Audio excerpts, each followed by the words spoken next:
श्लोक संख्या 31, 32, 31, 32। सबसे पहले उच्चारण देखेंगे। सर्वभूतस्थितं यो मां भजत्येकत्वमास्थितः सर्वथा वर्तमानोऽपि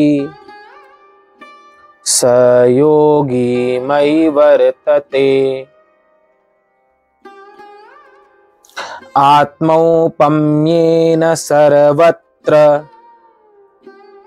समं पश्यति योऽर्जुन सुखं वा यदि वा दुःखं स योगी परमो मतः। जो पुरुष एक ही भाव में स्थित होकर संपूर्ण भूतों में आत्मरूप से स्थित मुझ सच्चिदानंद घन वासुदेव को भजता है, वह योगी सब प्रकार से बरतता हुआ भी मुझ में ही बरतता है। हे अर्जुन, जो योगी अपनी भांति संपूर्ण भूतों में सम देखता है और सुख अथवा दुख को भी सब में सम देखता है, वह योगी परम श्रेष्ठ माना गया है। योगी और श्रेष्ठ योगी तथा परम श्रेष्ठ योगी की परिभाषा भगवान देते हैं। योगी यानी भगवान का भक्त, साधक, संत, जो ईश्वर को ही चाहता है, ईश्वर से ही जो अपना योग स्थापित करना चाहता है। उनमें सर्वश्रेष्ठ योगी कौन है? आज भगवान इसकी परिभाषा देते हैं और कहते हैं, जो पुरुष एक ही भाव में स्थित होकर, अनेक भाव में नहीं, एक ही भाव यानी एक भाव में। और एक भाव क्या है? अहम ब्रह्मास्मि, मैं ही ब्रह्म हूं, या मैं ही आत्मा हूं, या एक ही सत्य, एक ही परमात्मा सब में व्याप्त है, अनेक नहीं है। यहां अनेक सा दिखाई पड़ता है, एक ही है।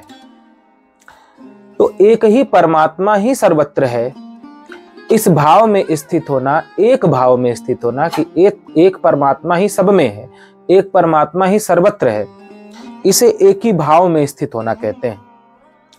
तो जो पुरुष एक ही भाव में स्थित होकर संपूर्ण भूतों में आत्मरूप से स्थित मुझ सच्चिदानंद घन वासुदेव को भजता है, सभी भूत प्राणियों में, चींटी हो, कीट पतंगे हो, मनुष्य हो, गाय हो, बछड़ा हो, शेर हो, हाथी हो, वृक्ष हो, पर्वत हो, नदियां हो, यानी जितने भी प्राणी पदार्थ दिखाई पड़ रहे हैं, उन सब में एक ही परमात्मा को जानकर सब में परमात्मा का दर्शन करते हुए उनका भजन करता है।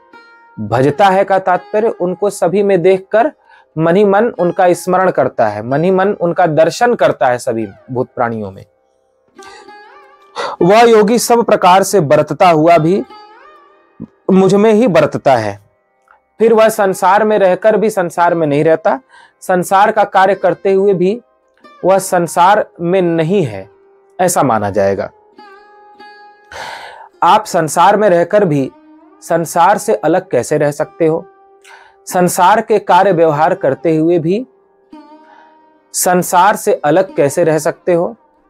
इसका वर्णन करते हुए भगवान कहते हैं कि जब आप एक ही परमात्मा है ऐसा जानकर सब में एक को ही देखोगे, सब में एक का ही दर्शन करोगे, तो हर कर्म जब सब में भगवान को ही देखकर करोगे, सब में परमात्मा को देख करके जब उनके साथ व्यवहार करोगे, जैसे आप अपने माता पिता के साथ भी, उनमें भी वही आत्मा है, उनमें भी वही परमात्मा है, ऐसा जानकर उनके साथ व्यवहार करोगे। माता पिता के रूप में देखकर नहीं, बल्कि परमात्मा इनमें है ऐसा जानकर व्यवहार करोगे। जो परमात्मा मुझ में है वही परमात्मा मेरे पति में है, पति में भी परमात्मा को जानकर वैसा व्यवहार करोगे। जो परमात्मा मुझ में है वही पत्नी में है, जो परमात्मा मुझ में है वही परमात्मा हर प्राणी में है। ऐसा जानकर सब में परमात्मा का दर्शन करते हुए जब आप व्यवहार करोगे तो आप संसार में सारे कार्य करते हुए भी संसार में नहीं हो, ऐसा माना जाएगा। संसार के गुण दोष आपको लिप्त नहीं करेंगे। आप संसार में रहकर भी संसार से अलग रहोगे, परमात्मा में रहोगे। सर्वश्रेष्ठ योगी कौन है?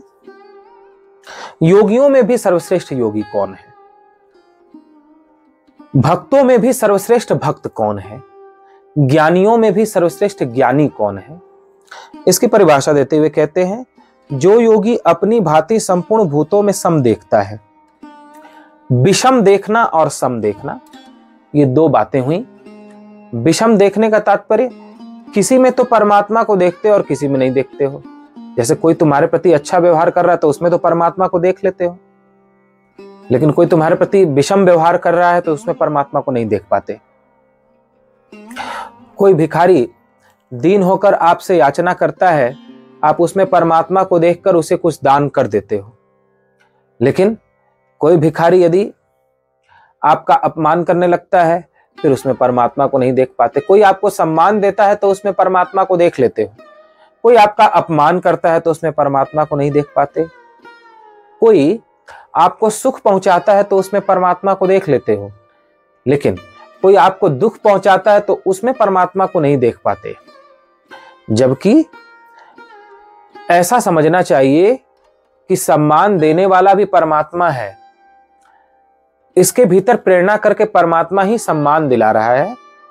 सम्मान देने वाले में भी परमात्मा है। उसमें मन ही मन परमात्मा का दर्शन किया कि हे प्रभु, आपकी बड़ी कृपा है कि आप इस रूप से मुझे सम्मान दे रहे। इस रूप में भी आप ही हो। आप न चाहो तो कौन सम्मान दे सकता है?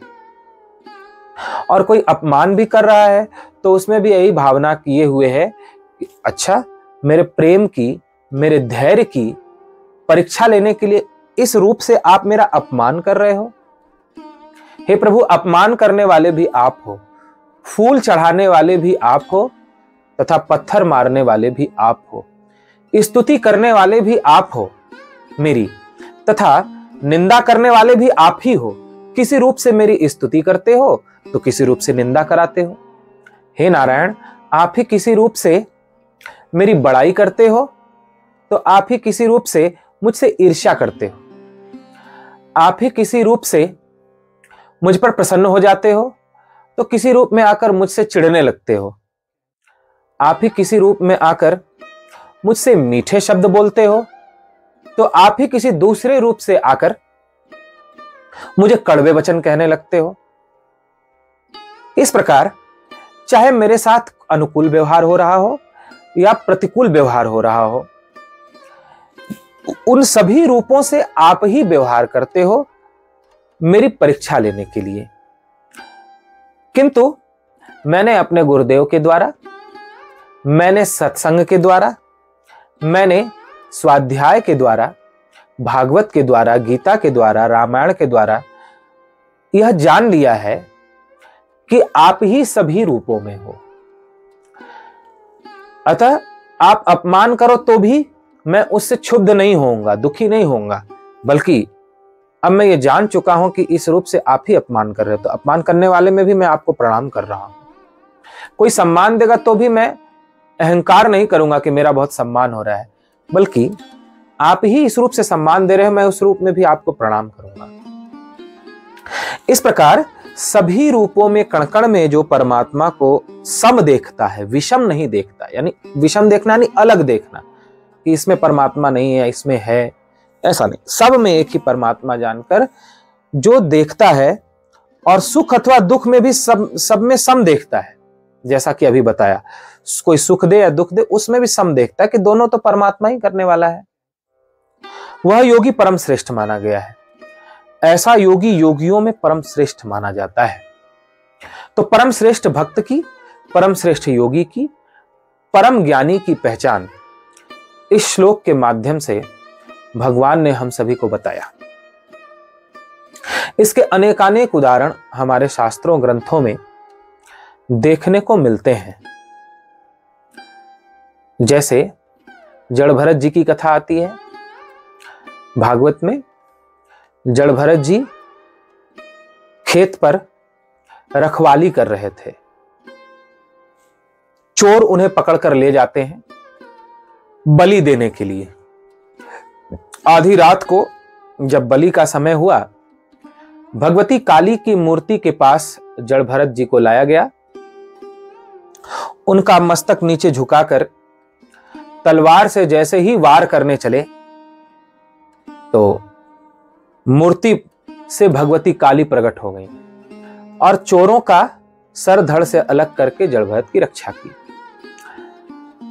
इस प्रकार चोरों ने अपमान किया, उन्हें पकड़ कर ले आए, बांध दिया, मूर्ति के सामने सर झुकाकर उन पर तलवार से आक्रमण करने चले, तो भी वे शांत रहे। वो मन में ये समझते रहे कि चोर के रूप में भी तो भगवान ही आए हैं जो मुझे पकड़ कर ले जा रहे हैं। जब बलि देने के लिए गर्दन को नीचे झुकाया तो जड़भरत के मन में थोड़ा भी भय नहीं हुआ, बल्कि वे मन में ऐसा जानते हैं और देखते हैं कि इस तलवार में भी तो मेरे भगवान है जिनसे मेरी गर्दन काटने की तैयारी हो रही है। जिसके लिए बलि दी जा रही है काली के लिए, ये भी तो वही परमात्मा का रूप है, तथा जो चोर और तांत्रिक मेरी बलि देने जा रहे हैं उनमें भी तो वही परमात्मा है। सब में एक ही परमात्मा का दर्शन करते हैं, अतः वो अभय हैं। ये हुआ सम दर्शन। दुख आया लेकिन तो भी उसमें एक जैसे। फिर कुछ समय के बाद वो एक नदी के किनारे बैठे हुए थे। राजा रहुगण पालकी पर बैठकर भगवान कपिल के दर्शन के लिए जा रहा था। पालकी ढोने वाले कमजोर थे। जब उन्हें परेशानी होने लगी तो राजा से बोले, महाराज हमसे पालकी ढोई नहीं जा रही है, एक दो कोई और सहायता के लिए आ जाता तो हम आसानी से पालकी ढो लेते। राजा ने कहा, देखो सर्वत्र तो मेरा ही राज्य है, कोई दिखाई पड़े तो उसे पकड़ ले आओ और ढोने में लगा दो। नदी किनारे जड़भरत जी बैठे दिखाई पड़े, उन्हें पकड़ कर ले आया गया। उन्होंने कहा चलो। और जो परम ज्ञानी थे, पूर्ण ज्ञानी थे, संपूर्ण ब्रह्मांड जिनमें वास करता था, ब्रह्मांड की संपूर्ण शक्तियां जिस जड़भरत जी में वास करती थी, उन्हें पालकी ढोने में लगा दिया। और पालकी ढोते हुए भी उन्होंने कुछ नहीं कहा, वे प्रेम से पालकी ढोते रहे। राजा रहुगण उन्हें बहुत अपशब्द कहता है, क्योंकि पालकी ढोने का अभ्यास नहीं। जैसे ही पांव के पास कोई चींटी आए या कोई भी जीव आए, उसे बचाने के लिए वो उछले तो राजा का सर पालकी में ऊपर टकरा जाए। अतः राजा ने क्रोधित होकर कहा, तू खा पीकर मोटा हो गया है, लगता है तुझे दंड देना पड़ेगा। तू राजा का सम्मान करना नहीं जानता, मुझसे तुझे भय नहीं है, तू ऐसे चल रहा है। राजा जब उतरने लगा पालकी से तो जड़भरत जी को दया आ गई और उन्होंने राजा को उपदेश किया। इस प्रकार जो परम ज्ञानी थे उन्हें पालकी ढोने में लगा दिया। जिन्हें दिव्य आसन पर बिठाकर पूजा करनी चाहिए उनको पालकी ढोने में जोत दिया और उनको अपशब्द कहने लगा। फिर भी वे शमशांत होकर सुनते रहे।